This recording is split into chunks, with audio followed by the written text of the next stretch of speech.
They have paved and paved and paved that road. There was actually, if you're looking at it on the sidewalk side, there's no curbing that exists. One complaint that I got just the past couple weeks, residents lived in that area for 15 years, has walked that for 15 years, and finally tripped and almost fell out into Stevenson Road and got ran over, almost, she said. And I know, we went down, we walked it, we looked at it, took some pictures of it. There's some places in there that we really, truly need to address.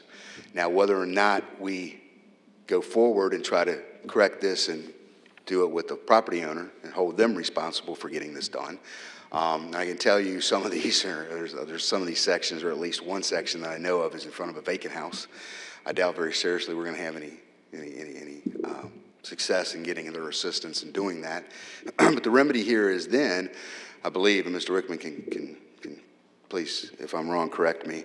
But we would go ahead and we would fix it, and then we would do a lien on their property at some point in time. So then, of course, we all know how the liens go and the foreclosures go, and our success at being able, to collect that until it gets to a certain point where actually we foreclose on most of them. Those ones, especially that are vacant, and that's a lengthy kind of process. So I wanted to throw that out there. I think we need to address it. We need to look at it and figure out what we need to do with this ordinance. There it is. I think I saw Corrine's hand first. Okay, so like on Dixie Highway or around the schools and stuff, when we've done sidewalk repairs, has the city paid for that? Repairs. Like when we did the blocks on the sidewalk. Okay, when we did the reconstruction on Dixie High, that was all grant money. Most of the ones that have done to school were grant money, and it was that safe routes to school. It's really kind of amazing because I found the report from that Step Forward. Some of you that were on council at the time, in the early 2000s, will remember that, and some of it, there's some of those sidewalk projects in there that they're talking about the whole system throughout the city, making it, you can walk from one side to the other. Some of those projects are still out there that, we've discussed just even recently that have never been completed. Why? I think we were depending largely on grant monies to try to do those things, or get them in.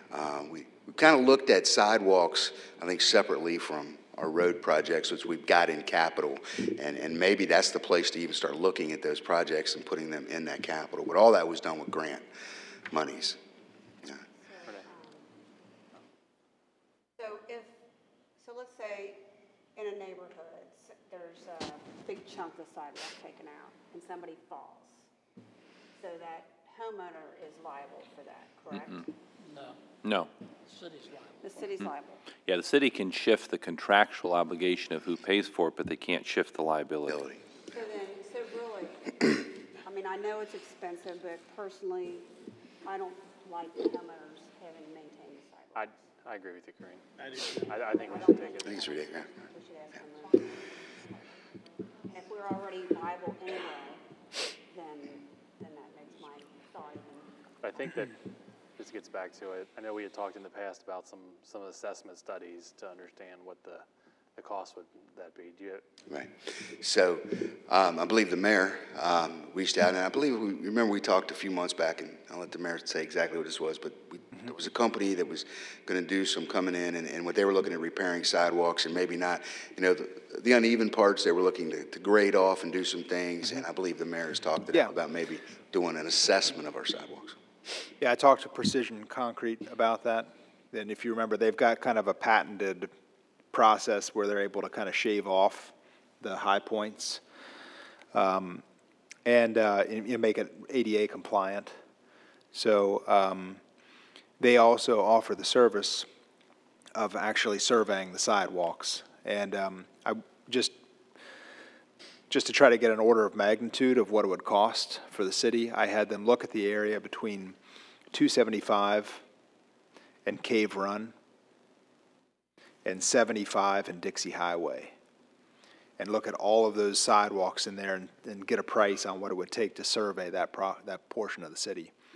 It was about $6,000, $6,500, somewhere in there. And my feeling is that's probably about a third of the city. So ultimately, we'd probably be, if we took that and then we take the area around Stevenson Road and then the east side.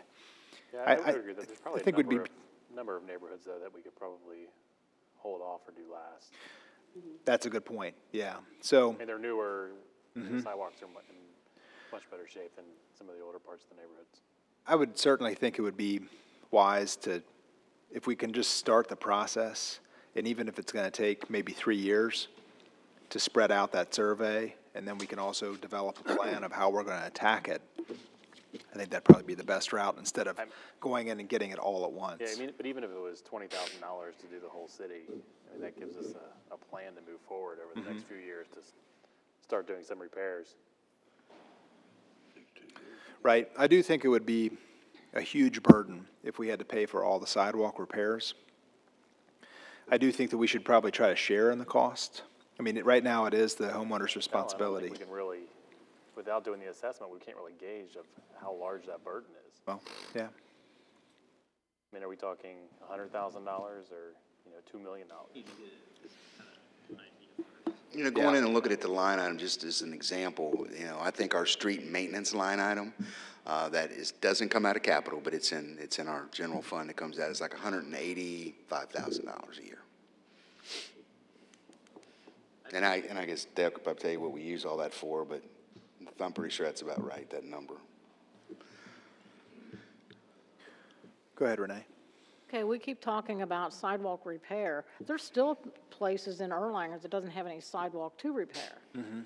Back over here where Linneman School is, and I'm not talking rental property, I'm talking to people that own their own homes, come up to me and say, I bought my house 10 years ago because I was told that we were going to have sidewalks. She says, I still have no sidewalks.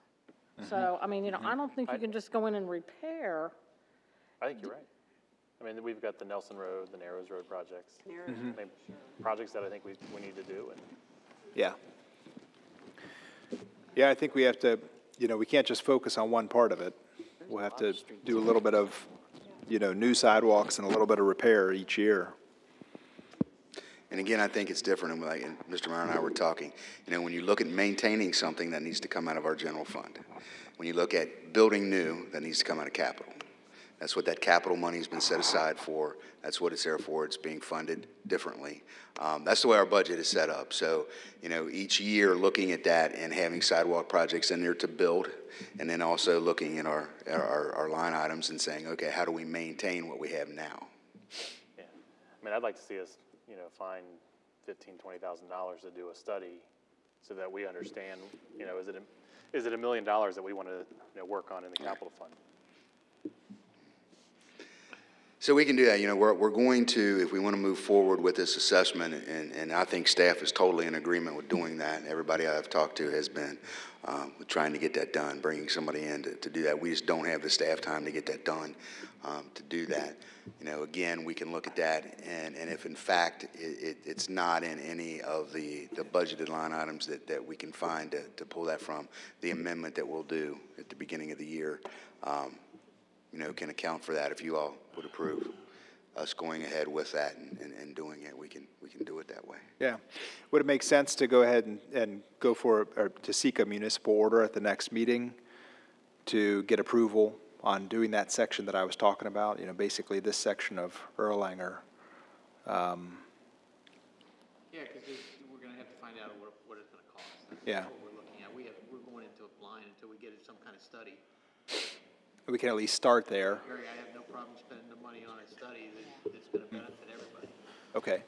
But I'd like to see that study cover at least those two older portions of the neighborhood, the Stevenson corridor and these two sides of Commonwealth. Okay.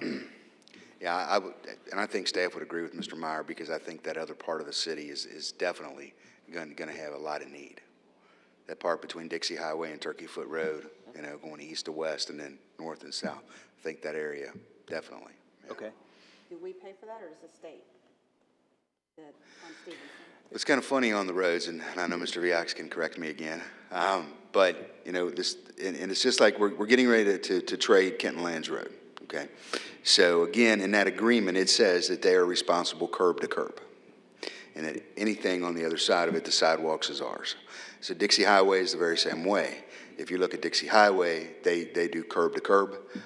Again, Stevenson Road, they're going to say curb to curb. Mr. VX and I have spoken, and I think that we want to approach the state, especially with Stevenson Road, but since the curbing is gone, And I think that is the whole problem there. That curbing is allowing the water to come right over on the sidewalk, you know, just deteriorating that to a terrible shape. So I think there is some drainage problems, some curbing problems on Stevenson Road that maybe we can, you know, ask the state to assist us with in doing that. And Gary, when you say the Stevenson corridor, you're talking about the whole area there. You're talking about Hallam and Perimeter and Rainbow Terrace and both sides, yeah. Kimberly, okay. All right. I was going to say, Stevenson, that's pretty close to where I live, and a lot of kids walk to school on Arnett. Right. And there are times when you can't walk that sidewalk. I mean, it's like a lake, and I'm afraid one of those kids is going to go out in the street, and that's a busy street right there, that road. And so I think for the safety of the kids, you're right, we need to start there, and Commonwealth, for the same reason, you got all these schools around here. So that brings us to another part of this. There is now, and it's called TAP, and I think it's Traffic Alternative Program. Is that right, David? Okay, there's a grant cycle that is open right now, and that grant cycle ends, I think it's September, the end of September, last day of September, the grant applications are due. And it's sidewalks, basically, and trying to divert or encourage people to do more sidewalks, get away from the cars. So we were talking about that and looking at it and thinking, you know, along with that is some of the monies for that Safe Routes to School that all are built around the schools like you were talking about, so we could, you know, look at that to apply for monies for that one. And I think that maybe even in that, because if I'm not mistaken, I think we can do repairs in that one also, especially if we tie it to something like that. You know, we were looking at some other ones, you know, the other projects we were looking at, Narrows Road, Nelson, some of those, and seeing if we want to do that. Again, Crescent Springs Road, we had a person killed out there 2 years ago. I was walking alongside the road. We know that how many people walk along I believe Narrows Road to try to get to the park. It's really kind of funny because when you look back at that Step Forward program from years ago, all of those are mentioned. We talked about one on Silver Lake today where, you know, the sidewalk just ends. It's in front of one house and it ends. You know, why? Why is it there? Why did it occur? I know there's some things around Lindeman in that section over there. So maybe looking at those and identifying them, we could maybe complete that whole thing with some more of that. If you tie it into, especially being the walking district that we are, trying to get to schools, I think the library helps us on that other side also, getting to the library. And I think we also forget on that side of town of Dixie High School. And Dixie High School is right there, and as much foot traffic that's going from Dixie to the library and then, you know, on over into Crescent Springs, even along that road. So I think there's a lot of ways to tie that in, to look at it. So we were going to ask you tonight if in fact you wanted us to go ahead and explore some options and come back, you know, maybe at the September meeting and give you all some things about what we want to apply for in that grant. Absolutely. And see. Great, Go sure. ahead, Renee. I believe, David, it's a 20% match, was it not? It's a 20% match. So we'll have some estimates and numbers. We'll work with Mr. Viox before then and have some. But, you know, if you guys know of any projects that are real pressing that you think that are like that, please let us know so we can put some numbers to it to look at that. Okay, thank you. Okay. I just have one comment. You know, when we talked before about asking for money, we're always told that, you know, like Covington gets a lot of money, it's because of their economical status. I don't know how many people know it or not, but there was a letter that went out. The Erlanger-Ellesmere School District qualifies that nobody has to pay for their lunch this year because we're that low on poverty or whatever, so it's a free lunch for everybody. So I don't know whether we can start exploring other avenues and be able to access more money from somewhere else because of that stigma. Yeah. There are a lot of different avenues, and I think if you remember back in March when we were talking, that David and I had went to Frankfurt, and we had talked about the redevelopment grants and some of those kind of things like that. Covington is an entitlement city. They get federal money given to them. They don't have to apply for it. Now, there's some they do apply for, but they are an entitlement city. Years ago, we were, and I can remember when I first started here years ago, we'd always get block money to spend. Wasn't a great deal of money, $20,000, something like that per year. And we'd always have to have a project, have public input about what that project was going to be and spend it on and do those things. As all money's dried up. So now we looked at small community block grants, I believe that's what they were called. And we talked about how to use that in the housing part of this to do some of that. So yes, it's really funny when we're doing the other part of it. When you look at the census, and a lot of that information comes out of the census, and you look at our median income for the whole city, it's pretty high. So what we have to do is try to section off the cities and just using part of the census data that's in those lower parts. You know, yes. So you got to look at, you know, the Erlanger-Ellesmere school system, only half of our residents, and it might not even be half today, it might even be less than that number, actually go to the Erlanger-Ellesmere schools. The rest of them go to the county schools. That income in that part of town is a tad bit different than this. So applying for those and doing some of that, it's great that we're as diverse as we are, and then sometimes it's a hindrance on the other side when we go to look at that and apply it, because, you know, we were working with the grant company before, and that's the first thing they did was they pulled that data from the Census Bureau. And when they pull that data from the Census Bureau, we don't look too bad. So we'll have that list if anybody would like that. So emergency repairs, do we want to discuss having any monies available for emergency repairs? If in fact there's something like that that's pressing that we could do, or how do we just want to bring that back case by case to you when that occurs, and see? Mark, are you talking about having a line item in future budgets for Yeah, but I mean, emergencies? I don't know. I mean, we're just in August, so getting to next June, getting that year, I think we're going to have something this year. I'm going to say Stevenson Road is going to be one that's going to be very pressing for us to try to get done, and try to work with that. So how do we want us to handle emergency situations like that, then bring them back to you and just say, hey, you know, we need to do this, get some kind of, you know, preliminary engineering done and looking at that, or what? You know, we as a council, we don't have any expertise. I mean, you guys come to us, Jim comes to us and says, this is a critical need. Well, of course we're going to fix it. I mean, it's a no-brainer.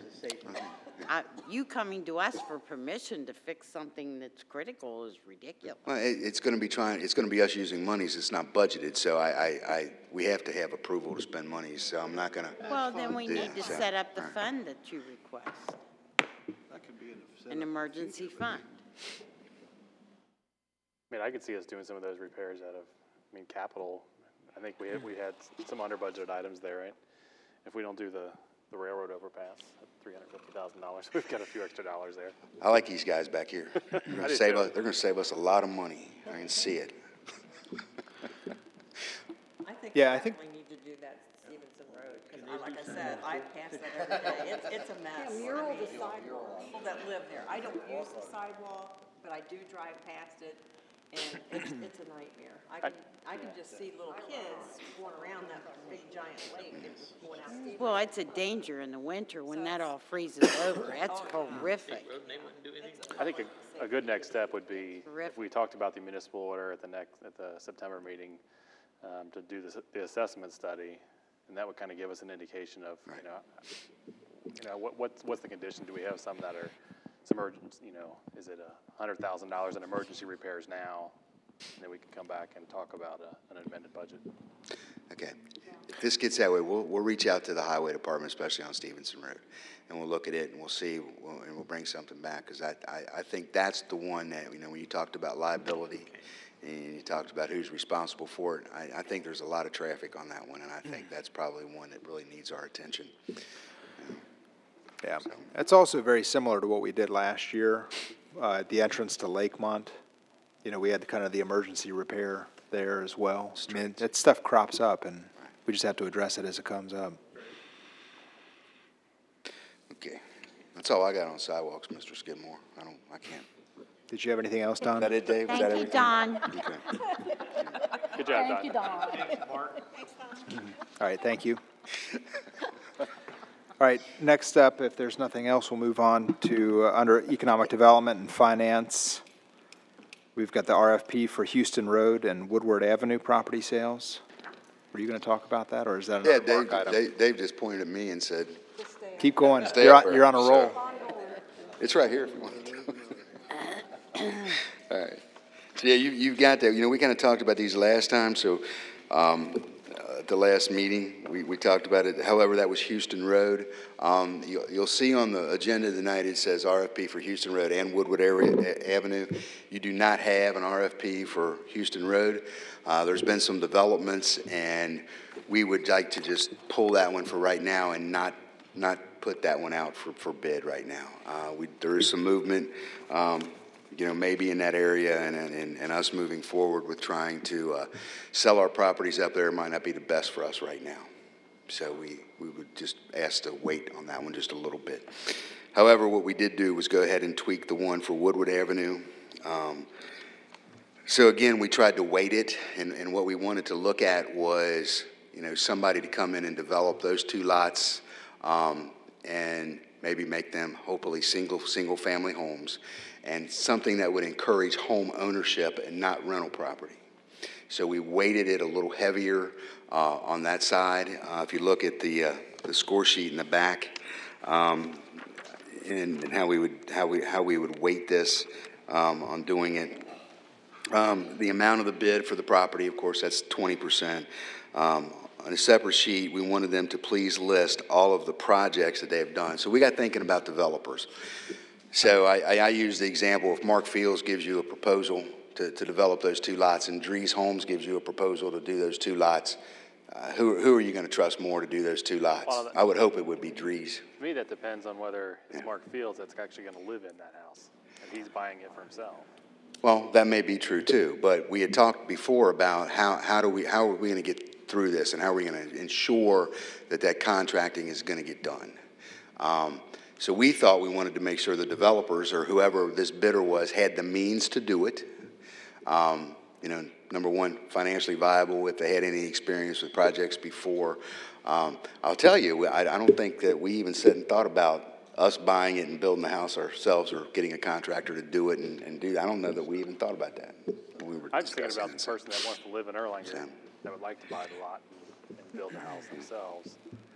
They could pretty much be out of the bidding because they've not done any projects in the past. Okay, so we can tweak this. That's why we're here tonight. So yeah, I mean, absolutely. Because I'm going to tell you that thought never crossed our mind. At least it didn't cross my mind. I don't know if it crossed David's or not when we discussed this. So. Say that again, Gary. What? I'm thinking about a person that wants to buy the lot to build their own house and live in it, versus a developer that wants to buy it. Sure. Yeah. Okay. Somebody else. I mean, I would think if somebody wants to live there, that's the kind of person that we want.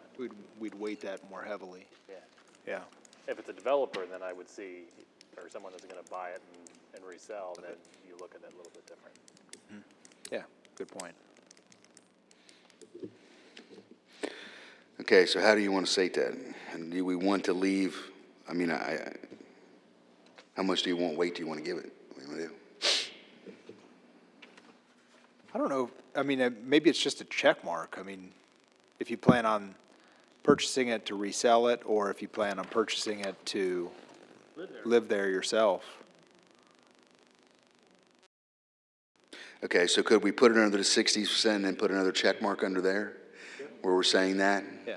Because we're saying, we've got owner occupied there. Okay.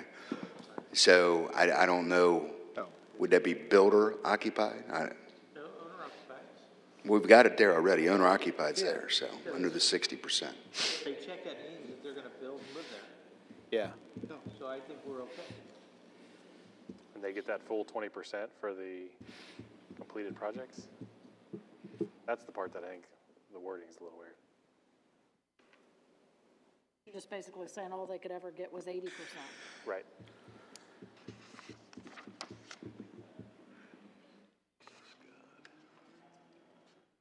The only thing I can think of is if you wanted to weight it that way and look at that, then you could be separate. So if we thought about that and went, okay, if you're a developer and you're going to develop them and sell them, then that would be one, part of this. If you were not going to do that, it'd be another part.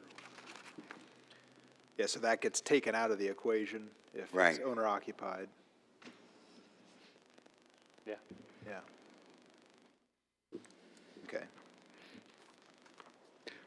We'll figure out a way to word that in the next couple of days and have something back to you by the next meeting. Okay. Is that okay? Yep. Can we do that? Make We'll sure send, you- we'll try to send it out before then. Well, hopefully. Make sure you identify them on Division Street and not Woodward.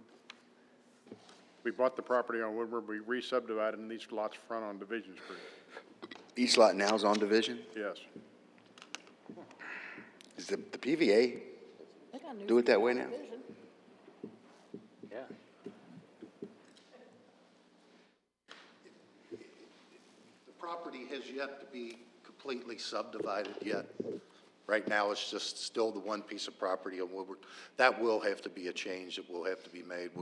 I talked to Jim today. His folks have to get us the legal descriptions for each individual lot, so we can go down and file them at the PVA office, or at the county, to get them so that they are a separate lot.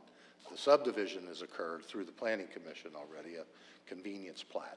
That has already occurred. So whatever those, the PVA then will assign addresses to these lots once they are recorded. Okay. But they do front on Division Street. Yeah. And there's 2 lots? Yes, That's a plus, because that's a new street now, correct? that's why we do Yeah. it. We'll look and we'll correct that if. Yeah, we'll make sure that happens. So is this going to be, is the RFP for both lots? Or is the RFP just for one? Well, at this point, it was just for the one because we don't have the That's plat subdivided. The legal. done yet. Once we get that all done, then we'll have, if you look at the top, on the narrative of this, it gives a PIDN. Each individual lot will have its own Oh, PIDN. okay. So it's 2, this is yeah, for 2 lots? That is for the whole property. at I this see it point. now. Yeah, okay, thank you. But Jim's right, they should be both Division Street. The Well, current, the current deed, the If they current fix deed, Division. the current deed, when we took property, it fronted on Woodward.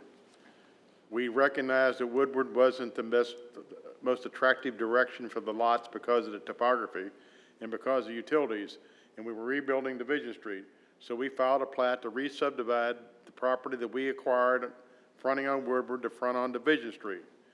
And when the plat's finally recorded and the PVA gives us an identification number, there will be 2 lots on Division Street. That's right. And the Okay. addresses will be on Division. That just Okay. hasn't occurred. That just has not occurred yet. Okay, Okay. cool. And they can do that because it's a corner lot. Mr. Skidmore? So what's the total size of the whole piece right now? I don't have that right here.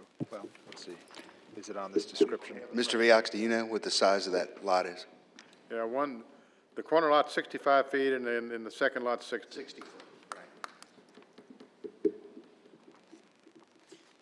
Does that answer your question, Don? But how deep do they go? Yeah, deep and width. So that each lot's got 60 feet of road? Yeah, how about deep? Yes, How one about has deep, yeah? 60, one has 65. Okay. Because one will be a corner lot, so it was, One is the corner of Woodward Avenue and Division, fronting on Division, is 65 feet wide. Right. The second lot, fronting on Division, is 60 feet. yes. So how deep are they? How deep How are they? deep? How deep? They're It's a at square- least 6,500 square feet, It's so they're, I think they're 125 foot deep, I believe. deep. Oh, okay.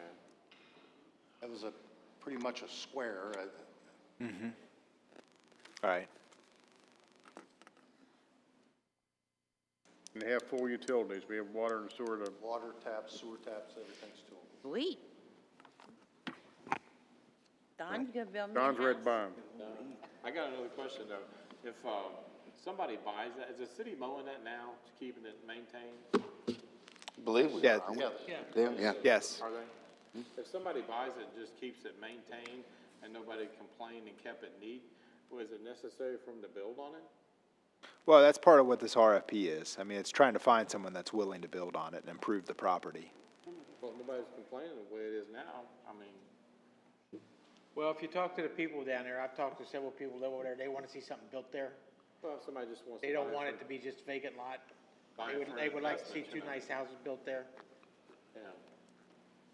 Somebody might just want to buy the piece for investment, just sit on it and keep it nice. They can fill out They can do one. a proposal. Fill this out. But is that what we want? No. It might be the Want only somebody one we to build get. something on there so that it can pay taxes to the city and cause revenue to come in.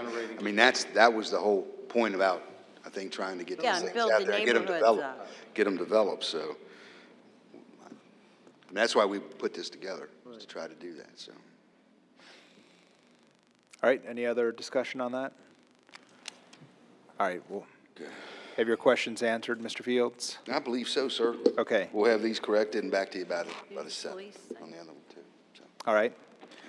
And actually, I think I had the thing on the police. I know it has your okay. names there. I just wanted to talk about that real Get briefly. the hell out of us. Sorry, I didn't mean to interrupt you over there. No, but It is our committee. on I'm the just police, trying though. to find out what's going on. Well, yeah, so I guess what I'd be looking for from the committee and from council would be to get the approval on our assistant chief. My recommendation would be that we would promote Lieutenant Brendel into that position. And I guess we'd want to make that official at the next meeting. I would concur with that. Absolutely. Okay? Well deserved. All right, I figured that would, Fabulous. all right. Easiest thing all night. Okay, good. Let's move on then while we can. Okay, then the next thing we've got fire and EMS. The facility and fire station, this is also, I think this is I wanted to talk about this. We had talked when we agreed to do the study that we would form an ad hoc committee. And what I would be looking for, again, next meeting would be to have a municipal order from council, or with council's approval, on appointees for this committee. And here would be my appointees. Councilman Tom Cahill, Councilman Gary Meyer, Public Works Director Rick Bogard, Chief Todd Whitaker, and then 2 citizens as well. Ms. Linda Dietz, who's here in the audience this evening, and also Ms. Julia Preziosi, who's also here in the audience this evening. And not sure if anybody would like to ask them any questions. I think that you know the other members on the council, but they mentioned that they would be open to answer any questions if you wanted to ask that this evening. Anyone? All right. Okay. All right, so we'll look forward to next meeting and officially forming that committee then. And that's basically the committee that's going to analyze the study. Sounds good. Okay, all right, great. All right, we don't have any other items on the agenda. Is there any other discussion? Open the floor. Yeah. We're not going to talk about All right. EMS? I'll entertain a motion that we close, or that we adjourn. Motion by Mr. Dunhoff, second by Mrs. Pitts. All in, any discussion? All in favor say aye. Aye. Meeting adjourned.